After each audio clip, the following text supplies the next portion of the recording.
नमस्कार बच्चों, मैं Harendra Kumar 10th class exercise 3.5 का सेकंड भाग। इससे पहले से मुझे क्वेश्चन नंबर 1 कराया था, वो क्या नाम है, दो रेखाओं प्रतिच्छेद करती है, समांतर और समपाती रेखाओं पर आधारित था, और उसको हमें किससे यदि अद्वितीय हल आ जाए तो उसे किससे हल करा था, विरज गुणन विधि द्वारा। अब इसे जो क्वेश्चन नंबर 2 है, ए और बी तीन मानों के लिए निम्न रैखिक समीकरण के युग्म को अपरिमित रूप से अनेक हल है। तो हमारे पास दो समीकरण दी हुई है, 2x प्लस 3y बराबर 7 समीकरण 1। दूसरी समीकरण है a minus B X plus A plus B Y बराबर 3a प्लस बी माइनस 2 समीकरण हो जाएगी इसमें सेकंड। अब इसमें क्या काम करना है, समीकरण जो एक से है, एक से a1 b1 और c1 के मान याद करने हैं। तो a1 कितना हो जाएगा 2, तो जो x के साथ है वो क्या हो जाएगा इसमें a1, जो y के साथ है वो b1, जो 7 दिया हुआ इसे बराबर से घर लाने पर किसको हो जाएगा माइनस के 7, तो c1 हो जाएगा माइनस के 7।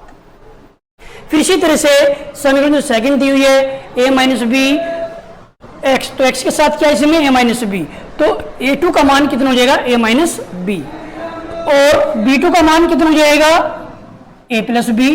c2 3a plus B minus 2 को बराबर से घर लाने पर किसको जाएगा माइनस का, तो ये माइनस है, ठीक। अब हमारे पास a1 b1 और c1 a2 b2 और c2 के मान हमारे पास आ गए। अब इसमें क्या काम करना है, समीकरण जो निकाय उसके क्या है, अपरिमित रूप से अनेक हल है। तो अनेक हल के लिए हमें किसका प्रयोग करना होगा, इसमें a1 बटे a2 बराबर b1 बटे b2 बराबर c1 बटे c2। तो a1 बटे a2 2 बटे a माइनस बी बराबर b1 बटे b2 3 upon a plus B बराबर c1 बटे c2 माइनस 7 बटे minus 3a plus B minus 2, तो माइनस से माइनस ये कट जाएगा, ठीक है।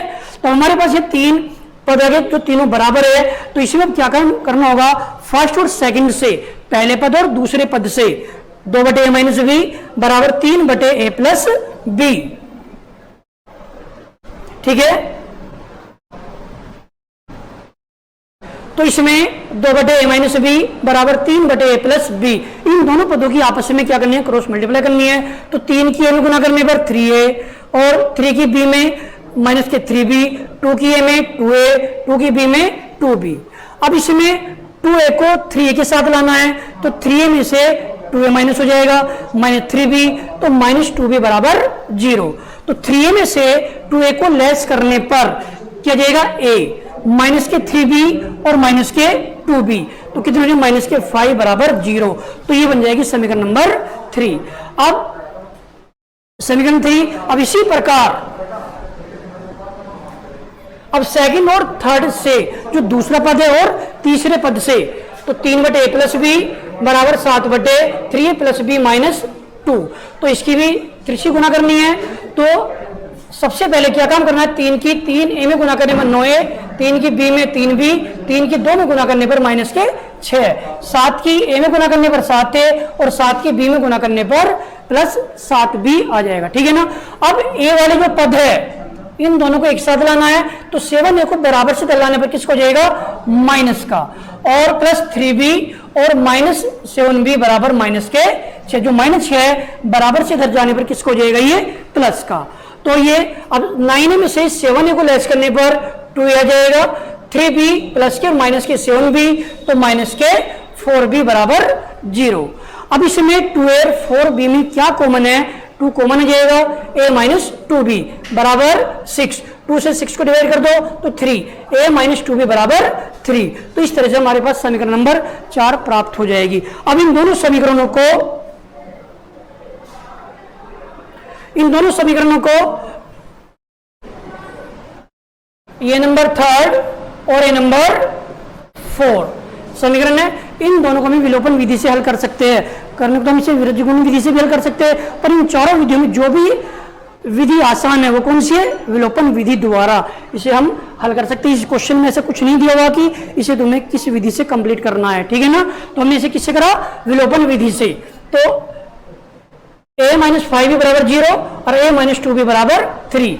अब इसमें क्या काम करना है, ये प्लस का माइनस हो जाएगा, माइनस से प्लस हो जाएगा, प्लस किसको हो जाएगा, माइनस का, तो ऐसे कट जाएगा, तो माइनस के 5b और प्लस के 2b, तो माइनस के 5 और प्लस के 2b, तो माइनस के 3b, और ये माइनस के 3, तो माइनस से माइनस कट जाएगा, तो b बराबर 3/3, तो कितना जाएगा 1। तो इस प्रकार हम इसमें b का मान प्राप्त कर सकते हैं। अब इसके बाद इसमें क्या काम करना होगा, b का मान हमारे पास आ गया, अब इसमें निकालना a का मान। तो a का मान निकालने के लिए तो b का मान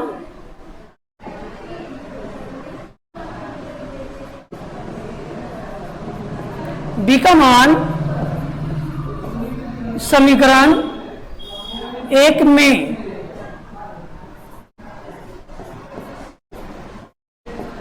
रखने पर, ठीक है, तो इसमें जो b का मान है समीकरण 1 में रखना है, तो ये हो जाएगा a - 5, ठीक है, और b का मान कितना इसमें 1 है, तो बराबर ये 0, तो ये a 5 की 1 में गुना करने पर कितना जाएगा 5, और बराबर ये 0, -5 को बराबर से घर लाने पर किसको हो जाएगा प्लस, तो a का मान कितना जाएगा 5। तो हमारे पास इसमें a का मान कितना 5 आ गया, और b का मान कितना है 1, तो a बराबर 5 और b का मान कितना ये 1, तो इस समीकरण के ये हल हो जाएगी, ठीक है ना। तो इस प्रकार हम इसमें a और b का मान ज्ञात कर सकते हैं। अब इसी तरह से जो इसमें क्वेश्चन नंबर 2 है उसमें दिया हुआ है कि समीकरण की अनेक हल है, ठीक है ना, कोई हल नहीं है, तो इससे भी हमें k का मान ज्ञात करना है, इसे भी करने का तरीका ये हो जाएगा। क्वेश्चन नंबर जो 3 दिया हुआ है उसमें 2 समीकरण दी हुई है, तो उन दोनों को हमें किस विधि द्वारा हल करना है, विरजगुणन विधि द्वारा और प्रतिस्थापन विधि द्वारा हल करना है, ठीक है ना।